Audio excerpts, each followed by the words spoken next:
ഞാനൊരു നീണ്ട സ്വപ്നത്തിലാണ്. മുമ്പേ കടന്നുപോയവർ തുറന്നിട്ട വാതിൽ എനിക്ക് അടുത്തുണ്ട്. ഇറങ്ങി നടക്കാൻ രാത്രിയോളം സൗന്ദര്യം മറ്റൊരു സമയത്തിനുമില്ലെന്നറിയാം. ചുറ്റും നിലാവുണ്ട്, പൂക്കളുണ്ട്, പ്രപഞ്ചം നാളെയും പുലരുമെന്ന പ്രതീക്ഷയുണ്ട്. ഒരു രഹസ്യം പറയട്ടെ, ഇറങ്ങി നടക്കുന്നവളെ മാത്രം കാത്തിരിക്കുന്ന വിസ്മയങ്ങളുണ്ട്. എത്ര കാലം ഏകാന്തമായി നനച്ചിരുന്നാലും കിട്ടാത്ത ചില കൗതുകങ്ങൾ.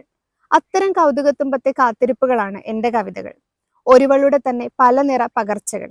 അതിലൊറ്റ വാക്കിലുള്ള ഉത്തരമില്ല ഒന്നിനും. രാത്രികളും പകലുകളും ഇലകളും പൂക്കളും ജീവിതവും വിശപ്പും കലഹവും പലതാണെന്നിരിക്കെ പ്രണയവും ബഹുവചനത്തിൽ സംഭവിക്കുന്നു. ഞാൻ ഞങ്ങളാവുന്നു, നീ നിങ്ങളും.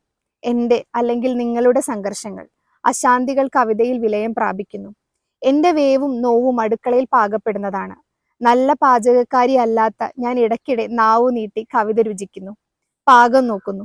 എനിക്ക് പൊള്ളുന്നു. കണ്ണീരിപ്പും പ്രണയപ്പുളിപ്പും തൊട്ടുകൂട്ടി ഞാൻ ഉന്മാദിനിയാകുന്നു. വെറുപ്പുകൊണ്ട് മുഖം ചുളിക്കുന്നു. ഗന്ധങ്ങളേറ്റ് മത്തുപിടിക്കുന്നു. അടക്കി ഒതുക്കി തുന്നിയ പെണ്ണുടുപ്പ് വലിച്ചു കീറി നഗ്നയാകുന്നു. കവിതയിൽ നൃത്തം ചെയ്യുന്നു.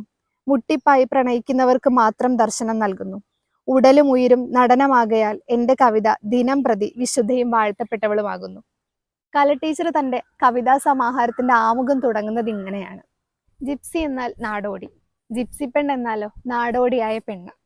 പക്ഷെ ഭൂമിയിലെ ദേശങ്ങൾ സഞ്ചരിക്കുന്ന സ്ത്രീകളെ കുറിച്ചല്ല ഇവിടെ കല ടീച്ചർ പറയുന്നത്. ജീവിതത്തിലെ പലമാതിരി രസങ്ങൾ അറിഞ്ഞ, പല കാര്യങ്ങൾ താണ്ടി ഉയർത്തെഴുന്നേറ്റ പെണ്ണുങ്ങളെ കുറിച്ചാണ്. ഭൂമിയിൽ മറ്റാരെക്കാളും ഗംഭീരമായി മനസഞ്ചാരം നടത്താനുള്ള മിടുക്ക് സ്ത്രീകൾക്കുണ്ടല്ലോ.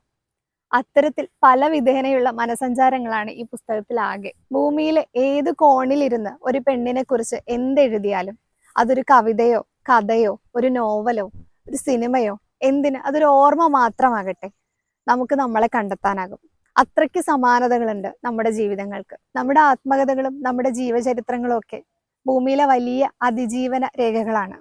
അതുകൊണ്ട് ജിപ്സി പെണ്ണ് എന്ന ഈ കവിതാ സമാഹാരത്തിന്റെ വായന വെറുതെ ആവില്ല.